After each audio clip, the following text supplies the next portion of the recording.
The other part of the State Policies and Projects Act is the projects of state significance.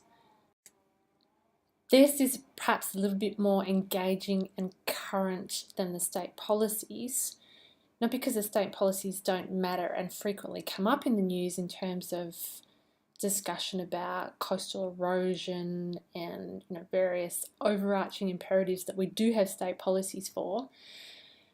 But big projects like, for example, the current discussion around whether we should have a cable car at Mount Wellington in Hobart directly talk to the whole projects of state significance part of this Act. So this is an article from the paper on February 28th of 2017, and it talks about the possibility of the Mount Wellington cable car becoming a project of state significance. And there's a couple of references there that I've highlighted to how the whole process works. So the current hold-up is that if the proponent, Adrian Bold of the Cableway Company, is going to put in a permit to the City of Hobart to build this thing, then the owner of the land, that is the City of Hobart, needs to give consent. So this is a little problematic, but basically I think there's been a lot of kind of noise over this, and the proponent could get on the front foot in terms of submitting the proposal to council and then council having to action whether they give them permission as the owner of the land. So instead of that, there's this other conversation that's just cropped up around whether maybe the state government might acquire the land, and if so, they have promised that they'll give permission as the owner of the land for the development to go ahead. So this is kind of a separate conversation, but it's been the problem so far to the one around it being a project of state significance. So the last bit that's highlighted there says, if a project gains state significance status, the Minister then directs the Planning Commission to do an integrated assessment of the proposal. So this is one of the things that's legislated for under the State Policies and Projects Act of 1993. So we've already talked in detail through state policies, and this is the next bullet point here, the integrated assessment of projects of state significance. POS. So to be a POS, it needs to be something pretty big. In terms of the Act, the project needs to be eligible because it possesses at least two of the following. It needs to involve a whole lot of money, capital investment. It needs to significantly contribute to the state's economic development, have fairly sizable economic impacts actually those first four really are about the size of the development in terms of its economic impact.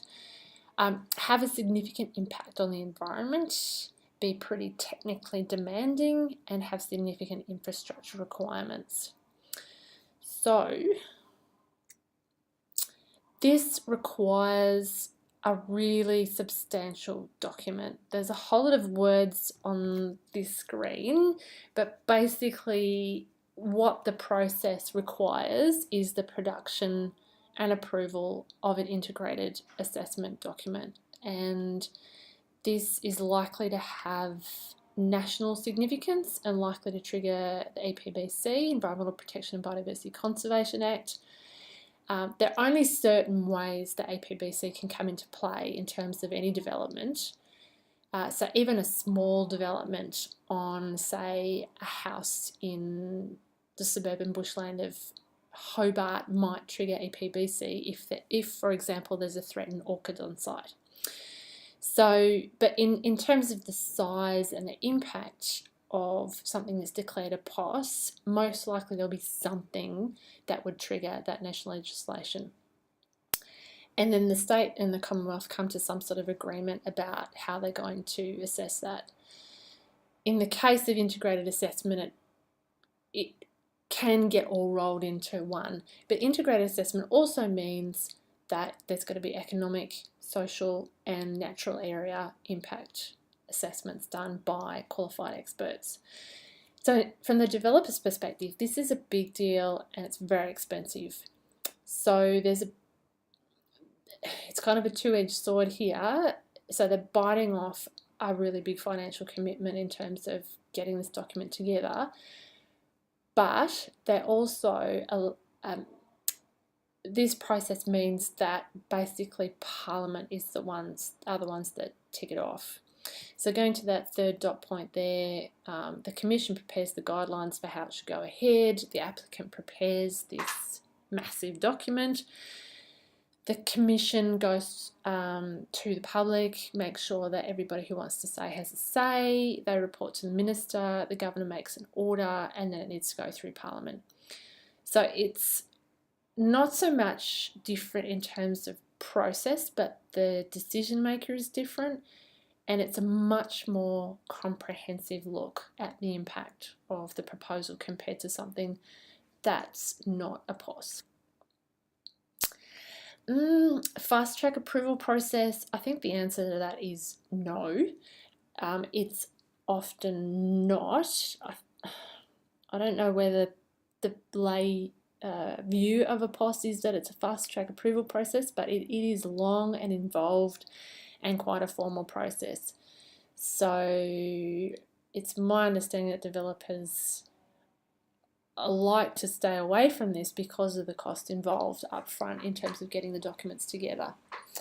So examples of projects of state significance in Tasmania include Lauderdale Quay, that probably didn't tick off on the eligibility requirements in terms of its size, but it was controversial and it had a fairly significant environmental impact, so probably ticked off on maybe 1.5 of the criteria. In my first job as a botanical consultant for North Barker, I was thrown in the deep end and worked on the Lauderdale Quay integrated impact assessment in terms of weed, orchid and other vegetation surveys, so that was pretty interesting. The Basslink connector was a POS, Copper Mines of Tasmania, Gunns Pulp Mill, and the most recent conversation is around the cable car being a POS. There's another tool that's PAWS, Project of Regional Significance. Somebody thought it was a good idea, but it's not being used, and one of those bits of legislation that I guess was put in good intentions, but yeah, has never been used.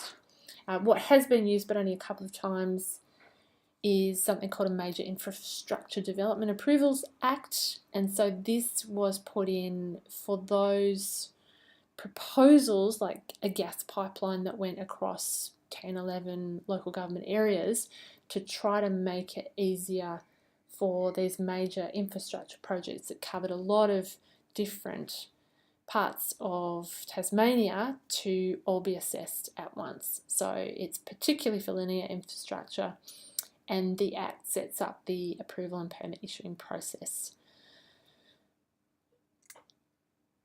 Their LUPA allows for regional land use strategies, and like with a state policy, the local planning schedule has to be consistent with this. Again, not particularly used.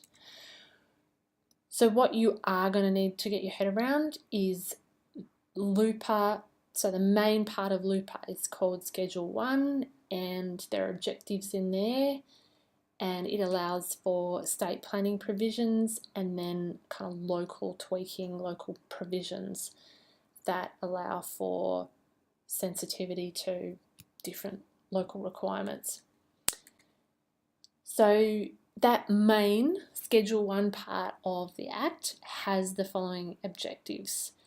So it asks for planning to be coordinated, often a difficult thing to do in practice. It sets out the planning instruments. It asks for consideration of social and economic impacts. This is depending on the actual development, not all of this applies, but these are kind of the aspirational parts of what Loop is covering in its entirety. The most recent edition is this one talking about the health and wellbeing of all Tasmanians at F, and well done to the Heart Foundation for lobbying over it quite a long period of time to get that included only just in 2016. Keep an eye on the current discussion around the cable car. There'll be things coming up over the semester, and anything else in the news you can always post to a Milo discussion for something that you find, maybe something Victorian, maybe something from China, maybe something from the US, UK. Feel free to post something that you think is relevant to the content that we're covering here.